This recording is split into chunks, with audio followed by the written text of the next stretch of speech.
Good morning, all again, and welcome to Century 21's one and only Thursday trainings. So today we have special guest, one of our very top producers, Jennifer Hultquist, and we've asked her to join us today because I want to say it was maybe 2-3 weeks ago, more than that. Jennifer or I were talking, and she said that she had this book right here, and she was reading it. And I was like, well, it sounds great. Let's have like a partnership, and let's read it together to hold each other accountable. Because we all know we want to do things, we want to be successful, but sometimes we just get sidetracked. But having that accountability partner really helps us to get it done. And so I said, you know what? It's 450 pages in here, Jennifer. If we do 10 pages a day, 5 days a week, with 2 days on the weekends to catch up, if we get behind, we can finish it at the beginning of the year. So we challenged each other to get it done. Right now, I'm at page 192 or something like that. So we're right there. We're almost halfway through with this text. So we're going to be sharing with you today the gems that we have found here. So if you haven't already purchased your own copy of Success with Listings by Noli Williams, I encourage you to go out and get it. You want to grab and read this book before the end of the year, because when 2021 rolls around, you want to be a listing success. So a little bit about the author of this text here. He's Noli Williams, highly successful agent in the Austin, Texas area. He started off, just a little bit about himself, in his first 21 days in the business, rather first 74 days in the business, I'm back up. His first 74 days in the business, somebody give me a guess of how many listings you think he might have taken. Throw it out there in the chat box, but in the first 74 days, it's going to be a pattern that we continue. How many listings did he take? How many listings did you take in your first 74 days in the business? But we will warm up nicely on Wednesday. Nobody got a guess for me? How many? I said I took one. All right, very good. I took 0. Anybody else? Throw a number out, any number. There's no wrong answers here. Mark, thank you. The number of COVID-19 patients in America. Okay, no one's willing to guess, so no gift card. I'm sorry, David. Somebody has some background noise. Is everyone muted? The TV I hear in the background or something. I had one that was not. Everybody else looks like they are. So. Okay. Yeah, and everybody's muted, I believe. So we're good. Thank you for that. So 20. Okay, so 1 and 10, and here we finally got some numbers coming in. The closest match to that, Kim's probably been reading the book because she got a copy of it. 21, actually, in his first 74 days, and going on 10 years in the business, he listed over 1,000 homes. So I believe, just have a slight inkling that maybe Noli has a secret to success. There's really a secret at all, and so we're going to dive into what that is. Does that make sense, everybody? Fantastic. So just a little bit more. Another question. Let's throw this out there, Jennifer. How many steps or how many things do you do in the process of a listing? From when you first take the listing to when you close, how many things do you do? If you had a number, if you have a system in place, what are all the things that you do in a listing? Somebody talk to me and give me a number. Looking for a number. What all does it take?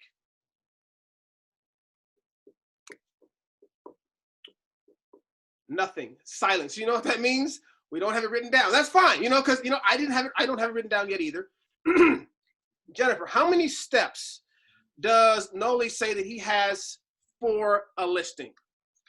46 steps in his system from beginning to end.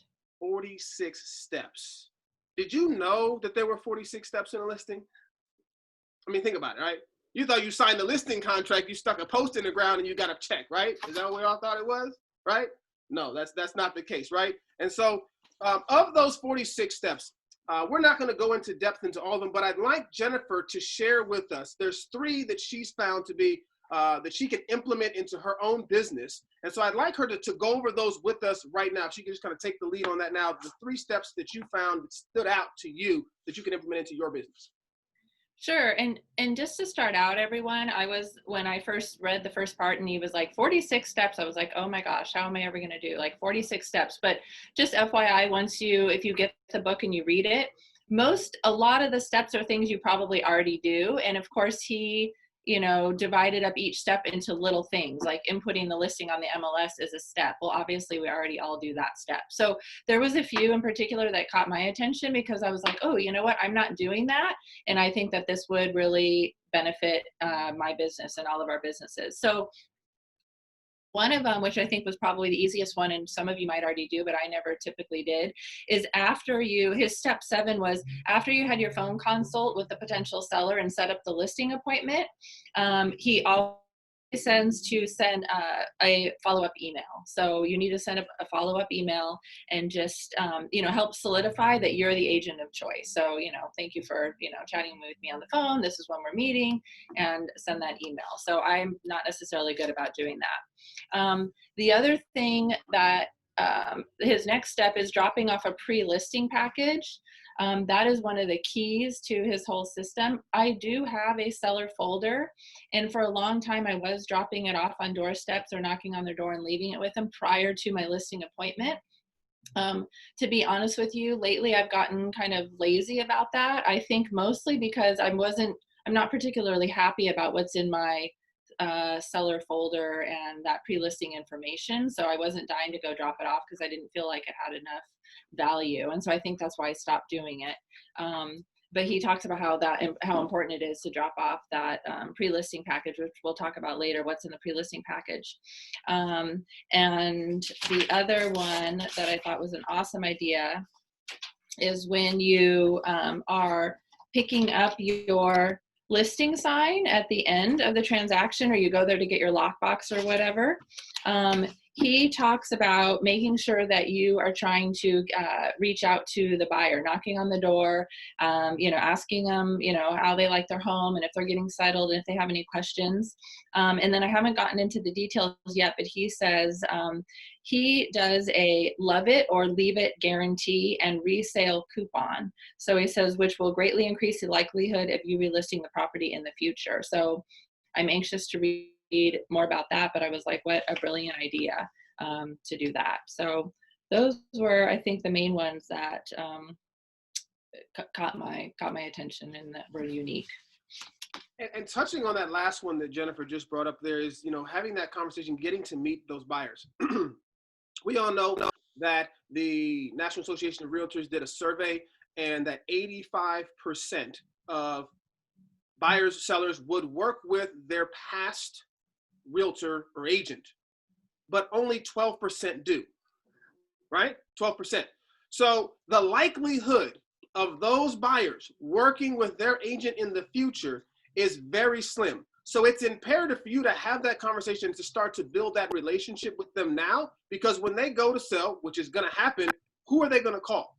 They're not going to call their past agent, because they're not going to know where that phone number is, because that agent never talked to them again. They got a check, they cashed it, and they were on their way, right? So a great opportunity there for you to add to your database that buyer who becomes a future seller and buyer for you. So great tips there that he brings out in the 46 steps to listing a property. All right, so got a question for you all. We all want to be successful, and in order to be successful, we have to have something called a system in place. System is an acronym for save yourself time, energy, and money. Say it again. System is the acronym for save yourself time, energy, and money. What is the system that we should have in place as agents? Can somebody maybe guess what I'm thinking of in my brain? Maybe not. I'm going to give a lucky winner today's call a copy of this book at the end of the call. Amber says, ha ha, check it out. Free book. I don't know if you saw it in the chat, but it's a free book coming. So make sure that hopefully you can be that lucky winner. The system is called this guy right here. I don't know if you've ever seen one of these before. Yeah, they're called planners. And in these planners, we do something called time blocking. This is something huge. I mean, absolutely huge that Noli hits on, because how many of us are time blocking our schedule for what is the number one thing that realtors should be doing? Prospecting. Prospecting. There it is. Prospecting. There it is. Prospect, prospect, prospect, right? And if we're not prospecting, where's the business supposed to come from? We're not out having conversations, shaking hands, doing Zoom calls, whatever the case may be, sending note cards. we're not going to have the business. And so time blocking is critical. And he blocks out in his schedule, in this book, from 9 a.m. to 12 p.m., Monday through Friday is time blocking. That's prospecting in that time frame. Nothing else is going on, because that's where the business is going to come from, right? I mean, many of us want to go out and, do the cold calling, or maybe we used to knock on doors, so on and so forth. Were you consistent with that? Because if you're consistent with your time blocking, you're actively prospecting, you will find success in real estate. All right? Everybody follow me so far? Rock and roll. All right, here we go. So I want to turn on over to page 24 in the text, because Noli actually, he outlines out a couple. We won't go through all of them, but a couple of reasons why you should focus on listings. All right? A couple of reasons why you should focus on listings. I asked a question in the email today and maybe you answered it right, is what type of real estate agent lasts? A buyer's agent or a listing agent? Listing. Listing agents last, right? You've got the contract. You control the terms. So number one reason for why you should be or focus on listing is selling listings mean more marketing opportunities. Your sign is in the yard. Everyone driving by is going to see your face, your phone number. Number two, you get more control of your time, right? Buyers, they tell you, when do buyers look for homes? What time of day and what days of the week, typically? Evenings and weekends. Evenings and weekends, right? What do you want to do on evenings and weekends? Show homes or hang out with your family? Right now, I don't care. Family. Okay, all right. So somebody wants to hang out with their family. At least one person, Mark does, right? For sure, you don't want to show homes. You have that control when I you want to hang out with my make the family. listings. What's got there? There we go. Rock on over to number 3. Seller listings maximizes your per hour compensation, right? How much, do you know how much money you make an hour as an agent? I can guarantee you, probably no one on this call knows, right? We don't time block, right? So I don't know. I'm just out here just trying to make it happen. I actually met an agent on a training earlier this year, and she literally knows how much she makes per transaction per hour. She just blocks and chops up everything. Blown away. I was just blown away. But she's organized. She's got a great system in place, and so she can tell you that, which I think is critical for us to know how we're spending our time. Number 4 is volume. Number 5 is increased market awareness. Increased market awareness. Number 6, I'm going to do 2 more, not going to alter them, but number 6 is listings bring you more business. How often have you got the sign call? Maybe you took a listing, right? And you get the sign call, right? Because they're interested in your property, right? That's more business that you wouldn't get if you just represented a buyer. Because again, your sign is out there, your phone number is out there. Last but not least, I think this is probably one of the most critical pieces. If the deal falls apart, you simply pop it back active. You don't have to do anything except go into the MLS and say, active, done. When you represent a buyer and it falls out, what do you have to do? You start all over, right? Prospecting for homes again, looking at homes, CMAs for homes, showing properties, and so on and so forth, right? The listing, you just hit enter on that active, and you're ready to rock and roll. So some of the reasons why you should definitely be focusing on listings as opposed to buyers. What are we short on right now in our market? Listings. Listings. Felipe had us on the call yesterday. What's our inventory look like right now? All right, months of supply. What's it look like right now? 1 month, just over a month. In a good market, we've got anywhere between, from at least when I started in the business, 4 to maybe 6 months worth of inventory. We've got 1. So there's not a lot out there. So if you're a listing agent, do you think you're gonna be pretty busy? Like, do you think you're gonna be getting offers on that property? It's just gonna be sitting stagnant on the market. Probably gonna be getting phone calls, right? Gonna be getting multiple offers, right? It's gonna start churning. Your business is going to grow.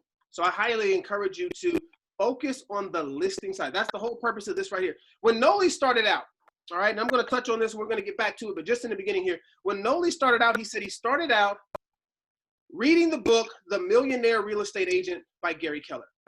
And he looked at that system that was created and he implemented it into him when he started, and he called himself from the very beginning. What did he call himself, Jennifer? From the very beginning, how did he market himself as?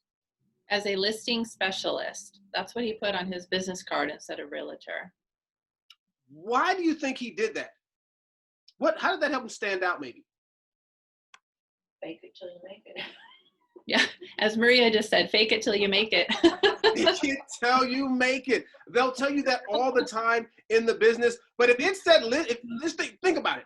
You're about to sell your home, right? And you're looking at agents. And so like, we're there on social media and I'm scrolling and there's a realtor, I'll sell your house with me. And then you roll past one that says, Jennifer Hultquist, listing specialist, Murrieta Valley, Temecula Valley. Would you call her? Probably so, because like, listen, she doesn't just like help people buy homes. She specifically helps people sell homes. And there's a distinct difference in both sides of the transaction. So think about that. We're going to touch on that a little bit more as we move forward. All right. Moving on, Jennifer, we've got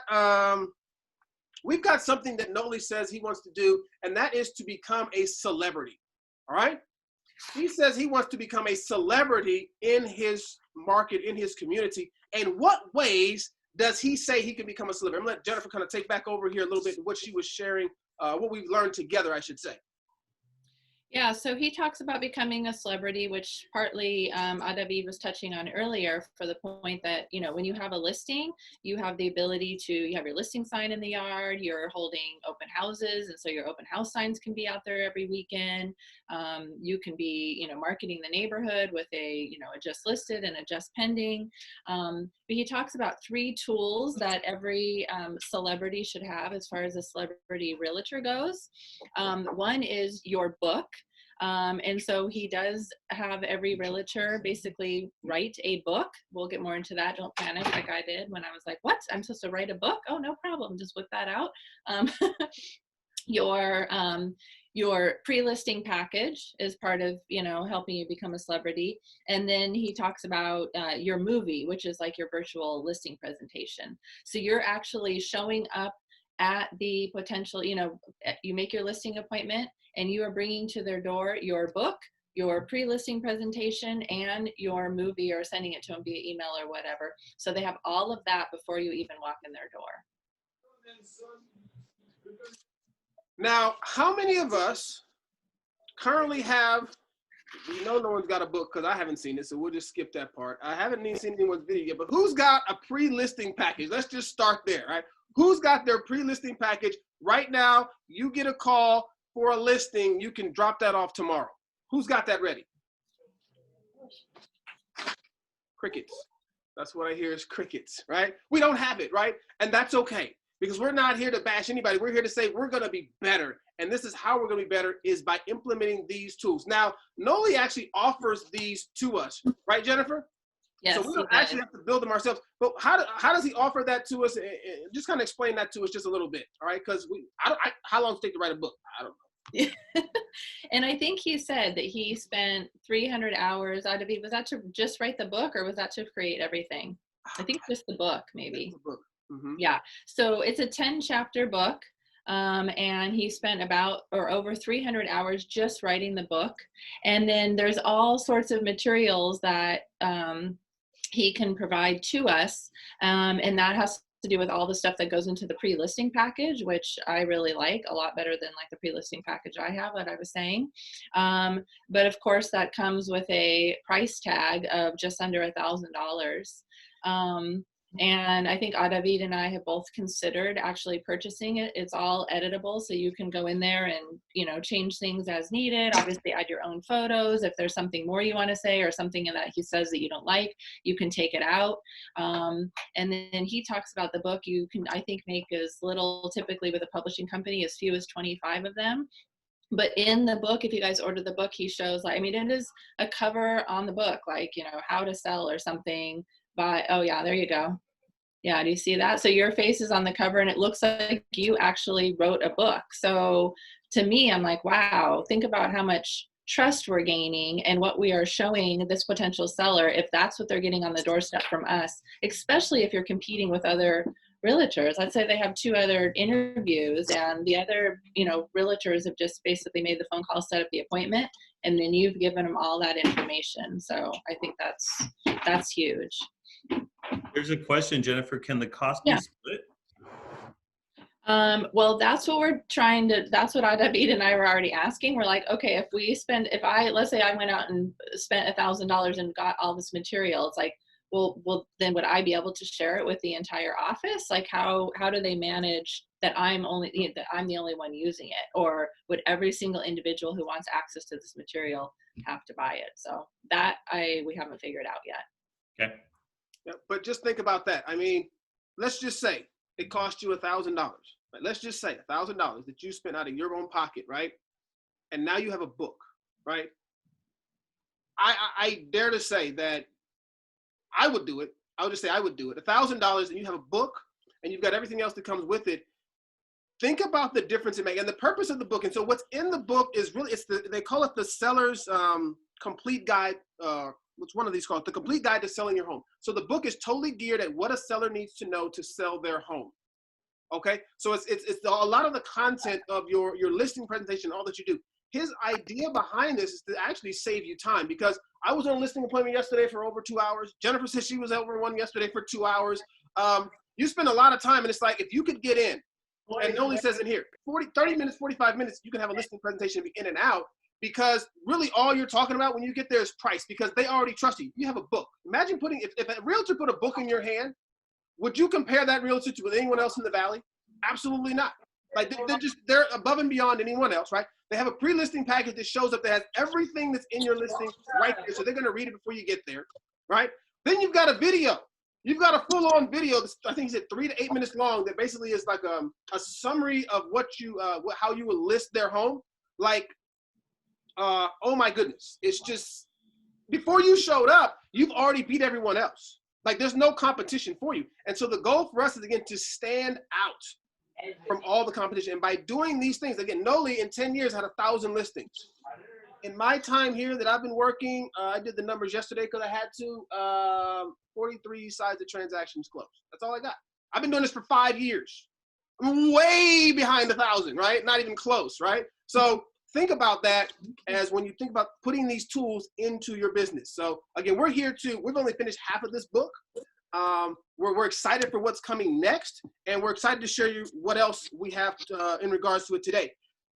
We talked about lead generation, prospect.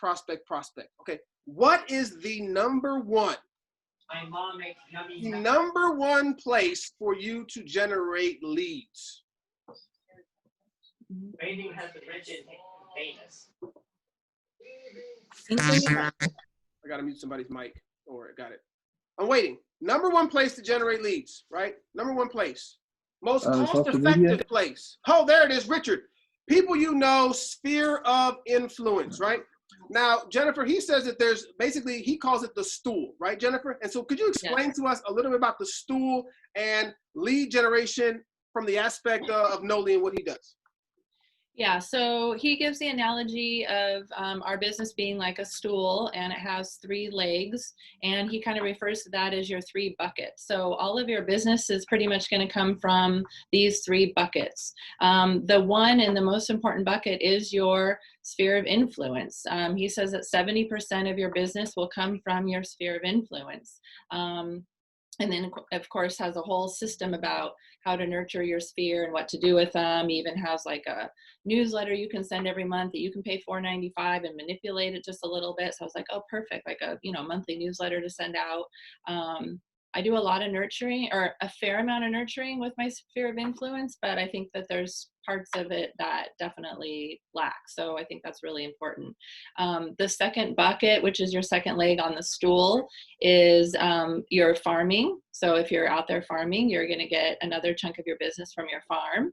And then, of course, goes into, what to do to nurture your farm and everything that you should be doing there. And then your third bucket, or your third leg on your stool, is coming up with a niche of your own.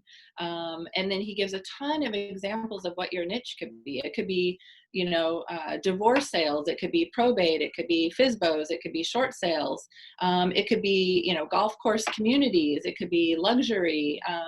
So I really like that he had tons of ideas. I mean, for myself, I was thinking, oh, okay, well, I've farmed and established myself in Greer Ranch, which is a gated community, and now I live in Escondido in a gated community. So maybe my niche could be just gated communities, you know. And I've sold homes in the colony, and because there's a uniqueness to listing a home in a gated community, being able to access it, hold open houses in there. So you got to think about what you're interested in and what your niche might be. So, you know, maybe on your business card, you don't just have listing specialists, but you have listing specialists in, you know, luxury homes and probate sales or something like that. So, and he did go into too about some people think, and I even thought the same thing, like, well, when you make it so specific, are you losing a bunch of business? Like, you know, fearful of, well, if I put listing specialists and I put those things, does that mean if it's a buyer, then I'm not going to get any buyers? And he explains that pretty well about, you know, no, because if you're a doctor and you're just a, you know, primary care doctors are making a lot less money than, you know, being a cardiologist, you know, and how many people every year are having, you know, heart issues. Let me jump in real quick, Jennifer, because Yeah. I want to share some numbers with you guys. I'm glad she brought that up, because what she's talking about right now is a great point. And that is the difference between a specialist and just a general, I do everything. Because we as agents tend to want to do everything. I'm the jack of all trades. I can do it all. You don't necessarily want to do that. And referencing back to the analogy that Jennifer was talking about as the specialist versus the medical doctor. Just some numbers for you. And this is on the medical doctor side, and this is from the text. A specialist of any type in medicine, the average salary is $339,000. A regular MD, average salary, $153,000. There's a 45% differential there. Huge, absolutely huge, right? Cardiologist versus an MD, okay? And the MD is twice as likely to work nights and weekends as opposed to that the cardiologist, the specialist. So ask yourself the question, do you want to make 45 times more than anyone else and free up your nights and weekends? If the answer to that question is yes, a resounding yes, then you absolutely want to find your niche market, what that's going to be, whether it's, like she said, probate, military, gated communities. We've got what? Horse property and wine country and all of that. I mean, you could be, you know, suburban, whatever, condo specialist. I don't know. It's pretty awesome. He's actually got it on page 179. He's got a list of mercy. I'll just share some of the list with him. He's got for sale by owners, expired listings, homes with pools, REO or bank owned, luxury, homes on 1 or more acres, short sales, new construction, golf course communities, first-time home sellers, pretty great niche, seniors, farm and ranch, one-story homes, waterfront, condos, homes with outbuildings, divorce, probate, investment properties, land tracts. This is just a list that he's compiled in the book. There's, of course, so many more. What is your niche going to be? How are you going to stand out from the crowd? You know, it's interesting because I remember there's an agent who used to be with our brokerage, and I believe her card said something about horse property specialist. I believe that's what it said. And I forget the agent's name. I remember this because it was big talk. I forget the millions of dollars that this property was. Right, it was millions of dollars over here in wine country, horse property, and she got that bad boy sold. She represented both sides, and I remember our broker, or rather Felipe at the time, saying that was the largest check that he had ever seen us write to an agent. It was very large. Okay, I don't know what it was, but I was doing the numbers in my head. If it was listed at this, and this was a percentage that you were offering that side and this side, wow, that's a pretty large check. She was a specialist, all right, in those particular homes. So she doesn't need to sell, 85 listings this year. She might need to sell 10, and her 10 is going to outdo your 25 because she's a specialist in that area. She worked half as much as you did and made 4 times the money. I'm just saying, maximize your time, because at the end of the day, do we want to work all day long, or do we want to be able to work and then enjoy, time with our families, vacations, doing things to have value from for our lives, right? What is the value that we have in our lives? Is it like me? Like I work like crazy, right? Like, oh, you just work. Like, when's the time you're going to sit back and just enjoy a little bit of life? Like, I don't want to wait till I'm 65, right? And you don't have to. When you've got, write it down again, a system in place that's going to save yourself time, energy, and money. I want to back up now. So we're based on the 3 things that Jennifer talked about. We kind of covered a little bit about the niche. I want to roll back into the farm, and then we'll get to the sphere of influence last. Regarding a farm, what does he say about a farm, Jennifer, and what should that look like? And what should we be doing in that space for those of us that are farming and should be farming? Oh, remind me. I don't remember exactly what he said, to be honest with you. Also, not a worry at all. So one of the things that he said was the size of the farm. Farm should be about no more than 500 homes. Okay, so don't try to farm 10,000 homes, the whole valley, 500 homes. One of the key things that he mentioned is that it should be near you. Now, I know that, Morgan Hill is a great spot, right? And I'd love to, market Morgan Hill. I don't live in Morgan Hill. I don't know that much about Morgan Hill. Jennifer, she farmed, where did you farm originally before you moved? Greer Ranch? Greer Ranch, because she lived there. She's familiar with that community. She became the agent in Greer Ranch because she consistently farmed where she lived. She became a celebrity in that community. Right? She's not going to call herself a celebrity, but I'm going to call her a celebrity because I watched, and where the listings are popping up, and it's like Jennifer. Greer Ranch was calling. Like she was great to be able to get people in for open houses because it's very challenging there. She made relationships with those people there through the HOA. You need to do that. When you do that, you have an opportunity to do things that others that aren't doing it can't do.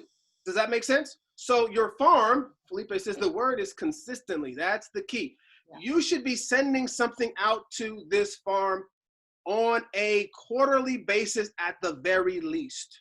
All right, you're going to send a newsletter. You're going to send a jumbo postcard. And check this out, because all of this costs money, right? All of this costs money. And we, of course, don't want to actually spend any money. But he had a great idea. So if you're sending out a jumbo postcard, right, and you calculate the cost for that postcard, he says you get sponsors to pay for your postcard. And I was like, who's the sponsor to pay for my postcard? Well, guess what? Are there vendors that you work with that are always asking you for business? Yeah, lenders that are always asking you to send them some buyers, right? Right? Those are your sponsors. Your lender, your home inspector, your termite guy, your painter, whoever it is, you're going to allow them to pay for the backside of that, or spaces on the backside of your flyer, your jumbo postcard that you're sending out. Not the small postcards. He says 5 by 8.5, the larger size ones. They're going to pay for a spot. There'll be a title sponsor who will pay the most. They'll be the largest. And then the other smaller ones will pay for a spot. And then guess what? You didn't pay a dime for the postcards. They paid for it for you. It's great for them because they're getting advertisement as well. You've just created an opportunity for everyone to work together because you were the mind to put it all together. There you go. You get to step back from at least the financial cost of it. Does that make sense? I mean, just a great idea for the farm.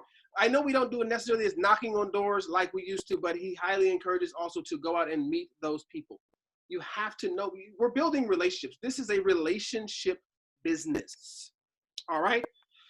Relationships are the people that you talk to on a regular basis. All right? Not someone that you talk to when they sell a home, and then we hope that when they go buy another home 4 years from now that they happen to remember me. Like, what are the chances of them remembering me? Like, you haven't heard from me in 4 years. Who do you know, who do you remember that you haven't talked to in 4 years that when you need to work with in their field of whatever they do that you're going to call them? There's no one there. There's not a soul there. So the niche is what percentage of your business, Jennifer? What percentage did he say it was? I think it was it 10%? 10%. Yeah. 10% of your business is your niche, okay? The farm is 20% of your business, okay? 20%. So the vast majority of your business comes from where again? From your sphere. Okay, so we're gonna throw some numbers out there. All right, so here we go. Just so this makes sense for everybody and you're loud and clear and nobody misses it. All right. Let's say you want to make $100,000 in 2021. Let's keep them round numbers and easy, right? $100,000. Jennifer, if I want to make $100,000, how many dollars is going to come from my sphere of influence? $70,000. $70,000 from my sphere of influence. Okay, here we go. Let's go back to the National Association of Realtors survey. What percentage of agents are speaking with their past clients in their sphere of influence? 12%, right? 12% are actually reaching back out. All right, so 12% of $70,000 is $9,000.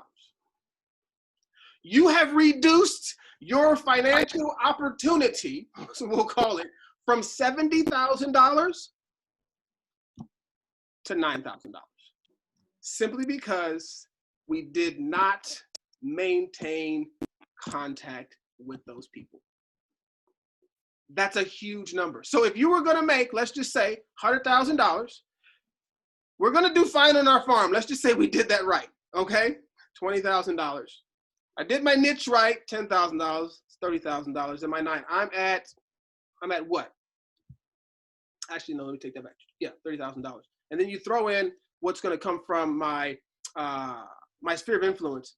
I'm not even making half of what I had the potential to make, and this is the easiest of all of the legs on the stool to market to. Why? Why is this the easiest to market to, Jennifer? Well, they're already basically warm leads, right? These are people you know. These are people you have relationships with for different reasons. David and I were chatting the other day, so many realtors are out there spending hundreds and thousands of dollars on, basically leads on Zillow. They're out there cold calling, and these are people that have no reason to trust you. You have no relationship. They don't know you from anybody else out there on the street. So use your sphere. And I think what's important too is, especially those of you who are newer, you might not have, you're saying, well, I don't have a huge bucket of past clients yet, or people to worry about staying in touch with because I closed their house 6 months ago or 18 months ago. That's okay. Remember, your sphere of influence is anybody go back to your Facebook page. Who are you friends with, that you might be more likely to be acquaintances with? Send them messenger messages and ask them, what do you know anyone looking to buy or sell, or things like that. So your sphere is not just your past clients. Absolutely. And Felipe's been harping on this and been talking about it, and I highly, highly, highly encourage you to go to this thing right here. See this right here? This is it. This is everything. Like Acre of Diamonds, you read that book? It's in your hand right here. This is the one. Every single person, I'm going to say it again. Every single person in this phone should be in your CRM. Every last one. You should have name, phone number, email address. Every single person in your phone in your CRM. Every last one. There's no reason not to. That's where I would encourage you to start. Name, number, email in your CRM, and you're reaching out to these people. You know what? With your CRM, if all of those people, check this out. If you follow Noli's advice, if all of those people are in your CRM and you are doing nothing at all but sending out a monthly newsletter, every single person will get an email from you once a month. They'll at least hear from you once a month, a monthly email. How much does an email cost? Somebody tell me. I'd like to know. How much do they charge for emails? Oh, wait, those are free, right? And they've got systems out there. We've done a training on it on MailChimp. So if you haven't looked at the YouTube video on that, go back and watch it or ask us. We'll show you how to set it up on MailChimp. Totally free.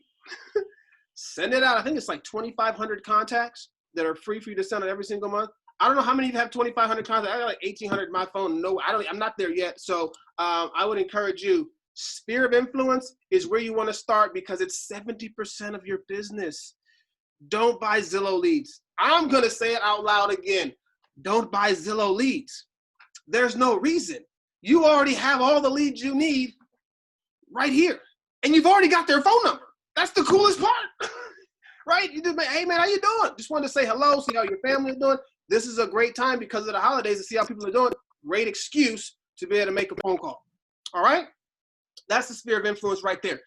There's a last piece here that I want Jennifer to touch on, and then we'll go back and we'll just have like a synopsis of what we covered. But when we start making these phone calls, right, and we're asking for business, he has something that I thought was just like, boom, all right? At least for me, when I have this conversation with someone, and that's higher purpose goals. when I call someone and I'm asking for business, Jennifer, walk us through what Noli's talking about, that higher purpose goal is when I'm having a conversation asking for business. Yeah, so he calls it anchoring goals into higher purpose, like David said. And I find it kind of awkward when you're calling and you're asking for referrals. That's kind of difficult to do. And it's like, hey, James, how are you? Blah, blah, you have a conversation. And then, you're looking for referrals, right? If they're not looking to buy or sell, you're wondering, who do you know that I could help find a home this year? My goal is to sell 40 homes. How can you help me achieve my goal? And that's okay. But in a lot of ways, it sounds, I don't know, to me a little bit like, greedy. Well, how are you going to help help me make more money, and sell these 40 homes? So he talks about basically turning it around and turning it into like a charity or an altruistic event.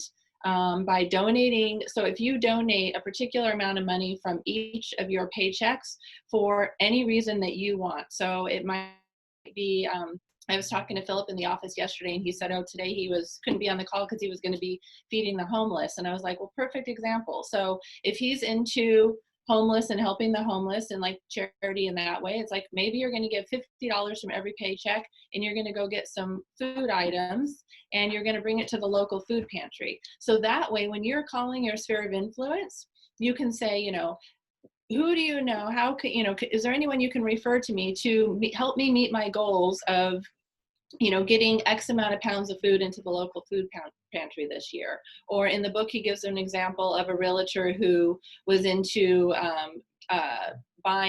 basically giving impoverished villages, I think outside of our country, wells. And so her goal was to be able to buy 4 wells for 4 villages. So that way, when you're calling your sphere of influence, you're saying, my goal is to purchase 4 wells for these people for fresh water, anyone that can help me accomplish my goal. And I was like, wow, that really turns around the meaning of what you're doing, because everybody wants to help somebody else that way. So when it turns into something altruistic, it's not about me anymore and how can I make $500,000. It's how can I do this? How can I give this nursing home some wheelchairs, or how can I examples. Mm-hmm. It's absolutely fantastic right here in the text, because he's got a cool little script on it. And as the script goes, as he's talking to the lady Cynthia, he says, Cynthia's talking to Jim, says, well, Jim, our goal is to put 4 wells this year that will serve over 12,000 or the 1,200 people. Basically, for every house we close this year, we are donating a portion of the proceeds to this project. For every 10 properties we close, we can fund a well. How does that sound in compared to my goal is to sell 40 homes this year? Who do you know that's looking to buy or sell real estate? I mean, in essence, you're doing the exact same thing, but now you've turned around to where you're helping someone and you're showing those who you're asking for business of what you're going to do with that which they give you. Because if I'm going to give you something, that's one thing. What are you doing with it? Right? Are you just like, are you going to Vegas and blowing it, because you're like the top realtor now and you can afford to do that, stay up in the penthouse suite? Or are you giving back to the community? When people see you giving back, they are more inclined to help you in whatever it is that you're aspiring to accomplish or do. Does that make sense? David, can I say something real quick? And Okay, boss, come keep on. in mind, I mean, these are great ideas. Rhonda's saying that she knows somebody who donates 10% of their commission to charity, lets the client pick the charity. That's brilliant, But what I was going to just jump in real quick to say is, keep in mind, guys, we're not saying, and keep in mind, you don't have to donate 10, 20, 50% of your commissions. You don't have to have a set amount. It's just a concept. It's a thought. It's something that if you are giving back, that's the name of the game. And it could be something as minimal as $21 because, for every closing, I donate $21, Century 21, to my charity or to your charity of choice. It could be something as minimal as $21. It's the concept that we're trying to grasp, and we're trying to make sure that you guys understand. Those of you, probably everybody here knows the Zappos story, right? The story of Zappos, the guy that created Zappos. Unfortunately, he just passed. He's a young guy, the CEO of Zappos, and his concept was for every pair of shoes of Zappos that you purchase, we donate a pair to people that need shoes. So it's just brilliant. It's just having a concept like that is what's gonna elevate your game. And so this is great stuff, you guys. Great stuff. Thank you so much for sharing, Felipe.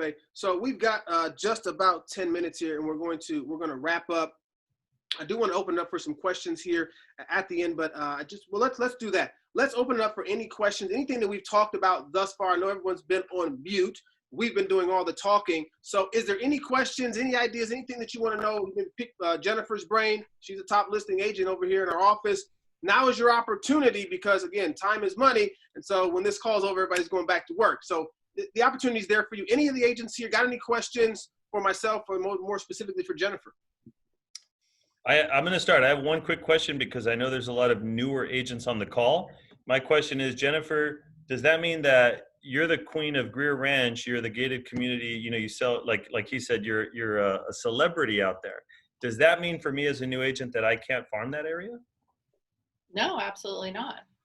But I think what he does talk about in the book is you do want to pay attention to where you're going to farm. I actually just spoke with an agent the other day who said, oh, she was starting to farm in Greer. And I was like, oh, you are, huh? So yeah, you do get you want to, if you're picking a farm, try and figure out who's marketing there and are they marketing consistently? You know, obviously it's better and it will take you less time to establish yourself if you're choosing a farm where realtors are sending out things onesie twosies. You know, most of us send out something like just sold. Well, if I send out a just sold in a neighborhood that I've never sold a house before, I'm hoping that somebody is going to pick up that postcard and they want to list their house right now, and they may call me from that postcard. But Right. Other than that, you're not going to get anything. You know, it has to be consistent. They have to see your face over time. So yes, can you establish a farm where there's another realtor or another couple realtors farming? Of course. You know, I have somebody right on my tail or probably ahead of me now in Greer. So there's always going to be competition, but if you can find a farm where there's, you know, not one, you know, powering agent. He does talk about you can potentially quote unquote own a farm if you are selling 20% or more of the homes in that community. He said you can of course set your goals higher, but you kind of own the farm if it's 20%. I was like, well, I guess that's good to know because that's a lower percentage than what I would think, you know, because every time someone lists a home and it's, you know, not me, of course, in my farm, I'm like, oh, there's another one sold. But that's okay. 20% I think is a doable number or a nice goal to try and reach. Yeah, and I think overall it's just, you know, as a new agent, you know, keep in mind you're not limited to where you can start your business or promote your business. So don't think of it as, oh, I'm limited because, you know, Joe Schmo works here, David works here, this person works there. It doesn't limit you, but what you need to do is take advice from Jennifer and understand you need to be educated in the community that you're going to be farming. So education is key. That's the number one rule about farming is you have to know everything there is to know about that community. And I think Jennifer and David have done that phenomenally well. Some of you on the call have done that as well. But you have to know how many homes are in the area, how many houses sell in the area per year. You need to know that information to be, you know, when you do get that call and you're fortunate enough to get that phone call that says, come sell my house, that you have that education, that knowledge that you can share with them and show them, look, I am a full-time and I know this area better than most. I mean, I live here or what have you. That's something to challenge yourselves is you need to establish your farm. David, I was also going to just tie in real quick. I'm not trying to hijack this, but I was just going to say regarding that database, 2021 is all going to be about going back to basics. Filling the database is one of the three legs on that, what they were just discussing. But we need to take it one step higher, and you need to have a goal in mind. How many people do you want to have in your database by 2021? You need to have a number. We can't just tell you, get a database, fill a pipeline. What is the magic number? So we talked about a number for a farm. For me, if you establish a goal of 300 contacts, no less than 300 contacts by 2021, that is the number that you should always strive for in a database, always. And you get those contacts from where? From right here. You close a transaction, that gets added on. The person that never calls you back, that gets deleted. But you have to have 300 contacts. If everybody in this call, or contact, a database, sorry, if you have 300 people in your database, you will always be consistently turning over business, if that makes sense, as long as you work that database. Okay. Great point there, Felipe. Thank you so much. One question that Jennifer and I actually, if Jennifer and I don't have the answer necessarily right now, I would dare to say that most of us probably don't have the answer. He asked you this question early on in the book, and he asks you, what do you want? And so that's going to be the question you have to answer for yourself. We can sit here and we can tell you all these wonderful things and opportunities and ways for you to grow and thrive in this business. But at the end of the day, you have to ask yourself this question: what do you want? And when you answer that question, I don't even have the answer. Like for myself, I'm kind of like, what do I really want from real estate? What is my goal here? Like what is my why, my purpose, right? When you answer that question, that's your foundation. And from there, you'll be able to build and grow where you want to be. Don't just say, oh, that's a great idea. That's a great idea. Because what you're doing is just kind of bouncing all over the place. You're like they call it rabbit trailing, I guess. You're just kind of bouncing all over the place. When you know what you want, you're focused, right? You have a direction that you're going, and you're going to achieve that goal. There's 4 types of people, and it starts on page 42. And so I just want to slip this in real quick. There's 4 types of people. Those who don't know what they want is group 1. Those who don't know what they want. Are you in that group? Number 2, those who know what they want but are afraid to pursue it. Are you finding yourself in that group? Those who think they know what they want but really don't. And then the last group, where I hope we all find ourselves, is those who really know what they want and pursue it. So what do you want? And pursue it. But in order to do that, there's a key.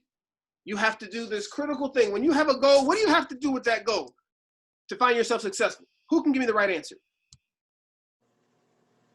You have a goal. What do you got to do to make it happen? Pursue it. Pursue it. Looking for another answer? Write it down. Boom! Write it down. Work for it. Write it down. If it's not written down, it does not exist. Write it down. So 2021 is around the corner. Have you written down your goals and what you want? I can tell you right now, I'm hitting my goals this year because what did I do differently that I finally didn't do the years past? Actually wrote them down. It took me 4 years to write them down. Don't let it be you. Don't take as long as I did. Write them down. You will find success because you're constantly seeing that and you're working towards it. Jennifer, in closing, if you could wrap this up, like what's been the key, if you could take 3 takeaways from this book right here, we want always in 3s, the best way to work, 3 takeaways that you could leave with our agents today from this book and how you're going to, and what you're going to do to implement that into your business. Well, I have a lot of takeaways, but if I can branch out from that, something that I thought was really key that I think the agent should know if they have a few more minutes is, yes, it is part of that pre-listing package. Remember when I was saying that we leave a pre-listing package at the door along with the book that we're all going to write? Those things were huge to me because I'm always looking for, like, what's that item of value? Like, what can I put in this that's going to make it really wow for the potential seller? So he had a few things. So real quickly, he asked them to do homework. He has seller homework. And one of the parts of the seller homework is, why is my home special? So he basically has a sheet. And again, we don't have to make it all because, of course, if we pay the $1,000, this is one of the things that's included. Is he gives examples in the book on page 97. Here's the information request on this form. My home features that we have really enjoyed, and then a blank. The type of person I think would love this home most is blank. And because of these features, blank. So you're giving them this homework to fill out. You know, how would you describe your home to a buyer? Now, think about it. If we're asking them to answer all of these things, what is it helping us do? It's helping us write a better description. Who knows their home better than them? We don't, you know, so we're trying to write. I'm always take hours to write a description. So I was like, you're kind of getting the seller to do some of the work for you from this homework by doing that.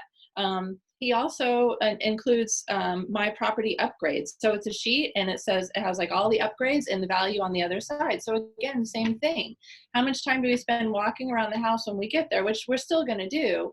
But now they have written you a list of all of the upgrades, because I can't tell you how many times I leave and then I'm doing the listing or I write the description and then they get back, oh yeah, we forgot, we also did this, and oh yeah, we have new toilets and we did this and we just put the pool in, So I thought that was awesome to do. And then another part of the homework was a property information sheet. So, when we go into the MLS and you have to put like, what kind of roof it has and and half those questions I'm like, how am I supposed to, I don't know this information, it's so specific. He basically narrows it down to some key ones and has them check the box for what's in there. Again, Noli says, huge time saver, because now he goes into, when you're inputting it into the MLS, you have a lot of this information in front of you that the seller's completed and is probably going to be more accurate than what we would do. And then the last one, which I thought is an awesome idea, and Adavi had already made one really quickly for one of his listings, was an agent interview sheet. I thought this was a brilliant idea. Yes, there it is at David showing. You're asking the potential seller when you make the listing appointment, hey, are you interviewing more than one agent? And if they say yes, David already asked the seller, well, do you know what you're going to ask the other realtors? Like, do you have some questions in mind? And they're just like, yeah, no, not really. Of course, most sellers let us realtors kind of guide the conversation. They'll ask, of course, a few questions on the way. So he basically comes up with a list of questions, like 10 questions. You're coming up with the questions, you're answering the questions, and then you're saying, hey, why don't I give you this agent interview sheet? And when you're interviewing your other agents, now you have a list of questions. But guess what you're doing? Now you're guiding them and you're working with the questions that you've already answered for them, and then you're asking them to answer the same questions from those other realtors. So I think it puts you in a better position, because now you're kind of controlling all those other interviews to a degree. So that all goes in the pre-listing package that you're dropping off ahead of time, and then you're asking them to complete all of that homework before you arrive. So to me, I'm thinking, look how much they've invested before you've even walked in the front door. I mean, Noli gives an example in the book. He went on a listing, he had all of that stuff, they had done their homework, and the seller just sat back and said, yes, okay, whatever you say, we trust you, Noli. And he said he spent the whole time just talking about price because everything else had already been done for him. So it's a huge time saver as well. Excellent points. Time savers is what he's talking about. And again, getting the seller involved. People love to feel like they're a part of something. And if you come in as the agent, you're just kind of like, okay, I got this, I'm in charge, watch me go. Versus the agent that says, hey, we're going to work together to get your home sold. And what do you know? And this is how your input is going to help us to be successful in top dollar for your home. Man, they just feel all warm and fuzzy. And again, there's no competition. When Noli says he will sat down with that, how great would it feel? I'll just say, how great would it feel if you went to a listing presentation and your client says, I trust you, whatever you say, let's just figure out what the price is going to be. Like, that's it. Like, your listing presentation appointment doesn't last 2 hours, half an hour maybe. You're in or you're out. You look like a superstar like none other, because the other guy took 2 hours of their time and they're like, oh, it was so much information, I don't even remember half it. You came in and it was like boom, boom, boom. You're systematic in what you do. Everything's organized, and like, that guy knows what he's doing. I got nothing to worry about, and off you go. There is no competition when you have systems in place, you're consistent and organized. There just isn't. We just need to get ourselves to that point, which I know we're doing. We're all striving and working hard to do that. And so we're just here again to encourage you to keep moving forward. We're out of time today. It is 11:33. This is the book, Success with Listings with Noli Williams. So if Felipe will type that in there for us in the chat box, for those of you who can see it. Congratulations, Kim Buckingham. You're the winner for the Success with Listing book. So Kim is our winner. So congratulations to you. She's got a copy of the book. Thank you so much for our team for providing that for her. I encourage you. You got a month before the year is out. Get your hands on something right here. Get your hands on this particular book. Read it, dissect it. At the end of each chapter, he actually gives you homework. We didn't tell you that part. You've got homework at the end of each chapter, and you've got to go through and make sure that you're doing what you're supposed to be doing so you can find yourself successful. Any questions or thoughts before we wrap it up? Felipe does, I think. Kim, do you already have that book? I was just typing in the thing. I just ordered it. It should be here on Saturday, so you can give it to someone else. I was Okay, gonna gotta say get another winner. we can still provide you the book if you don't already have it, but let's go ahead and do another drawing there, Amber, if you don't mind. But thank you. Who's our winner? Amber, if you could do another quick drawing. She's working on it, I think. Second winner is Claudia Jorgensen. Claudia, are you there? Claudia, do you have a copy? If not, you're the winner. Yes, I'm here. Yay! All right. Right on. Thank you. Congratulations to everyone. We're here again at Century 21 to help you be the most equipped agents in the Valley. And so anything more that we can do, you just let us know. Thank you again, Jennifer, so much for your time and sharing today. I hope all of you found this hour beneficial and that you can take what you've learned today and implement it into your own business. Have a great rest of your week. Take care. Thank you, guys.